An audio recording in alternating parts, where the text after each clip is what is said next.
ऐसे हालात पैदा कर दिए गए जिसके जरिए वो इस्तीफा देते। गुल्लू और कालुओं को पता होना चाहिए कि अब तक टीवी की लाज बची हुई थी रवीश कुमार के सवालों के जरिए। आज भारतीय news channels Bharatiya Janata party की चरण वंदना का महज एक माध्यम रह गए हैं और ये गुल्लू कालू, ये पापा की परियां रवीश कुमार के इस्तीफे पर जश्न मना रहे हैं। न कोई ताकत, न कोई अदावत, और चाहे ये पूरा सिस्टम ही क्यों ना चाहे, तेरे बोल पर अंकुश नहीं डाल सकते। बोल खिलाफ आजाद है तेरे। दोस्तों, मैं आपको बतलाना चाहूंगा कि लोग क्या क्या कह रहे हैं इस मुद्दे पर और फिर रवीश कुमार ने भी क्या संदेश दिया है वो भी मैं आपको बतलाऊंगा। सबसे पहले दोस्तों, ये पत्रकार आपके स्क्रीन पर मुकेश अंबानी के न्यूज चैनल का पत्रकार है, कह रहा है अब यूट्यूब पर स्क्रीन काली होगी। आपको याद होगा कि आज से कुछ सालों पहले रवीश ने एक शो किया था जब पूरे 1 घंटे स्क्रीन ब्लैक रहा था और उस कार्यक्रम के जरिए उन्होंने बताया था कि पत्रकारिता में सवाल पूछना कितना मुश्किल हो गया है। आज मुकेश अंबानी का यह पत्रकार बता रहा है कि अब यूट्यूब की स्क्रीन काली होगी।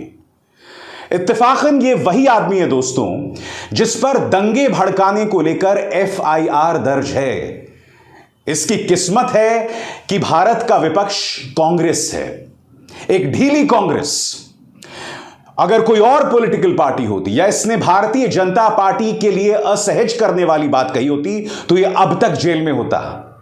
इसे याद करना चाहिए कि सिद्दीक कप्पन के साथ क्या हुआ। सिद्दीक कप्पन जो हाथरस भी नहीं पहुंचा था और उसे आतंकवाद की धाराओं में जेल में डाल दिया गया, उसे बेल मिल गया है दोस्तों, वो अब भी जेल में है क्योंकि अब उसे प्रवर्तन निदेशालय यानी ईडी ने एक और केस में फंसा दिया है और सिद्दीक कप्पन अब तक जेल में है। ये जो स्क्रीन काली होने की बात कर रहा है, इसे पता होना चाहिए कि रोज प्राइम टाइम में आकर तुम अपने चरित्र को काला करते हो, पत्रकारिता को काला करते हो और इस देश के भविष्य को अंधकारमय बना रहे हो। तुम्हारे बच्चे होंगे ना, तुम्हें खुद से सवाल पूछना चाहिए कि जिस तरह की तुम पत्रकारिता करते हो, रोज जिस तरह से तुम जहर परोसते हो, उसका असर तुम्हारे अपने बच्चों के भविष्य पर क्या पड़ रहा है। अब एक और पत्रकार से मैं आपके दर्शन कराता हूं दोस्तों। यह क्या कह रहा है मैं आपको पढ़ के सुनाना चाहता हूं। इसके बयान और किसी भाजपाई नेता के बयान में आपको कोई फर्क नहीं दिखाई देगा। आपके स्क्रीन पर पूरी ऊर्जा नरेंद्र मोदी का करियर खत्म करने में लगाने वाले मसीहा कुमार का खुद का करियर खत्म हो गया है। सुना है इस्तीफा ले लिया गया है। मसीहा कुमार उसके चंपुओं और उसके चम्मच समर्थकों के लिए दुख की घड़ी जो 2014 से शुरू हुई थी उसके खत्म होने के संकेत दिख नहीं रहे। ईश्वर उन्हें शक्ति दे। पहली पंक्ति पर गौर कीजिएगा दोस्तों, कह रहा है पूरी ऊर्जा नरेंद्र मोदी का करियर खत्म करने में लगाने वाले मसीहा कुमार का खुद का करियर खत्म हो गया है। खुद का करियर खत्म हो गया है। पहले तो इस पत्रकार को पता होना चाहिए कि अगर कोई अपनी संस्था से इस्तीफा दे दे 27 साल बाद तो उसको लेके जश्न नहीं मनाना चाहिए। अगर तुम्हें लगता है कि टीवी से यह व्यक्ति यूट्यूब पर आ गया है और उसका करियर खत्म हो गया है तो उसका जश्न क्यों मनाना? वो खुशी की बात है।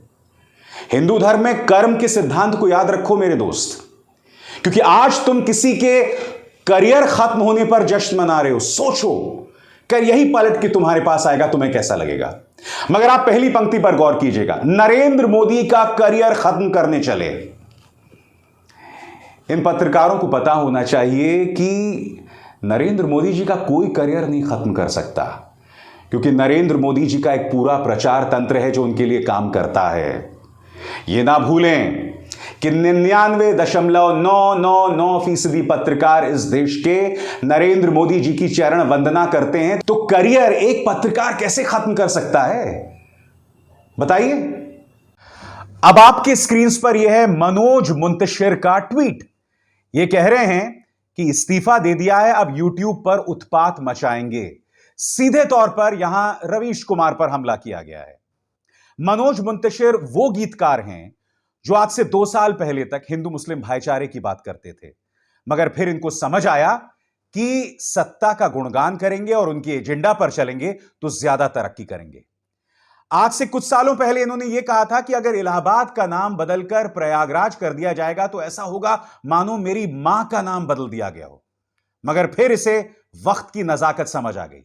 यह वो व्यक्ति है जो कहता था कि महाराणा राणा प्रताप का जनरल एक मुसलमान था और अकबर का जनरल एक हिंदू था, यानी कि हिंदू भाईचारे की बात यह करता था। मगर अब सत्ता की गुलामी में इसने अपने शब्दों के जरिए भी नफरत फैलाना शुरू कर दिया है। यह आदमी रवीश पर सवाल उठा रहा है। आलोचना यह सवाल पूछना गाली नहीं होता।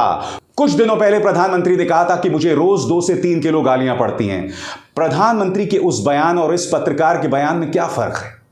और बात वहां नहीं रुकती दोस्तों, मैं आपको याद दिलाना चाहूंगा, यह वो देश है जहां सवाल पूछने पर पत्रकारों को परेशान किया जाता है।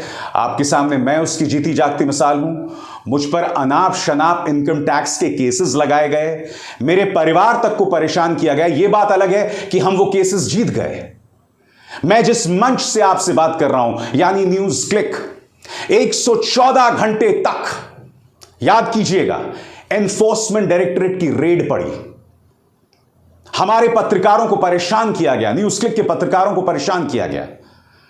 प्रबीर पुरकायस्थ जो हमारे प्रधान संपादक हैं, ये वो व्यक्ति है दोस्तों जो जब देश में आपातकाल था 1975 से 77 के बीच, प्रबीर पुरकायस्थ वो शख्स हैं जो उस वक्त भी जेल गए थे। न्यूज क्लिक का सिर्फ इतना गुनाह था कि हमने किसानों, वंचितों की आवाज को आप तक पहुंचाया और इसका इनाम हमें ईडी और इनकम टैक्स के चेहरे के तौर पर, उनके इनाम के तौर पर मिला। यह पत्रकार जो आज की तारीख में रवीश कुमार के इस्तीफे को लेकर जश्न मना रहे हैं, इन्हें क्या पता पत्रकारिता क्या होती है। मैं आपको बतलाना चाहूंगा दोस्तों, इस मुद्दे पर रवीश कुमार का भी बयान आ गया है। हालांकि रवीश कुमार ने लंबा चौड़ा एक संदेश अपने नए यूट्यूब चैनल पर दिया है, मगर ट्विटर पर वो क्या कह रहे हैं मैं आपको पढ़ के सुनाना चाहता हूं आपकी स्क्रीन पर। माननीय जनता, मेरे होने में आप सभी शामिल हैं। आपका प्यार ही मेरी दौलत है। आप दर्शकों से एक तरफा और लंबा संवाद किया है अपने YouTube चैनल पर। यही मेरा नया पता है। सभी को गोदी मीडिया की गुलामी से लड़ना है। आपका रवीश कुमार। मैं आपसे एक सवाल पूछना चाहता हूं, पत्रकार का क्या काम होता है? क्या पत्रकार का काम निष्पक्षता होता है? क्या पत्रकार का काम जो सत्ता में ताकतवर व्यक्ति है उसकी चरण वंदना होता है? मैंने हमेशा कहा है, निष्पक्षता जैसी कोई चीज नहीं है पत्रकारिता में, क्योंकि जब एक तरफ ताकतवर होता है और एक तरफ कमजोर होता है तो उसमें निष्पक्षता नहीं होती है। बीच का रास्ता आप नहीं अपना सकते। अगर हाथरस की गुड़िया के साथ अपमान हुआ है, उसके परिवार के साथ नाइंसाफी हुई है, तो मैं निष्पक्ष नहीं हो सकता। यहां पर मुझे मुख्यमंत्री आदित्यनाथ की सरकार से सवाल करना पड़ेगा। मैं उसके परिवार पर निशाना नहीं साध सकता और यहां पर मैं निष्पक्षता की दुहाई नहीं दे सकता। इत्तेफाकन दोस्तों, जो पत्रकार यह कह रहा था कि प्रधानमंत्री नरेंद्र मोदी का करियर खत्म करना चाहते हैं, कुछ दिनों पहले अपने चैनल में बैठकर यह एक झूठी खबर का प्रचार प्रसार कर रहा था, जिसके लिए कायदे से इसको जेल जाना चाहिए था। और वो खबर क्या थी कि राजस्थान के अलवर में एक हिंदू का घर तो गिरा दिया गया, मगर एक मुसलमान के घर को छोड़ दिया गया, बुलडोज नहीं किया गया। सरासर झूठी खबर थी। अशोक गहलोत ने कोई एक्शन नहीं लिया इस पत्रकार के खिलाफ। इन्हें खुश होना चाहिए कि इन्हें आशीर्वाद मिल रहा है बीजेपी से और इनके सामने विपक्ष कांग्रेस जैसा है जो कोई एक्शन नहीं लेता है। और जब पुलिस इन पर दबिश डालने आती है, तब इन्हें मुख्यमंत्री आदित्यनाथ की उत्तर प्रदेश पुलिस बचाती है। यह वही चैनल है टाइम्स नाउ नव भारत, जहां पर नुपुर शर्मा ने हजरत मोहम्मद साहब के बारे में आपत्तिजनक बयान दिया था और उसके बाद देश की नाक अंतर्राष्ट्रीय तौर पर कटी थी, जिसके चलते बीजेपी ने नुपुर शर्मा को पार्टी से बाहर का रास्ता दिखला दिया। ये चैनल हैं हमारे मुख्य धारा के न्यूज चैनल्स, जिनका काम सिर्फ समाज में जहर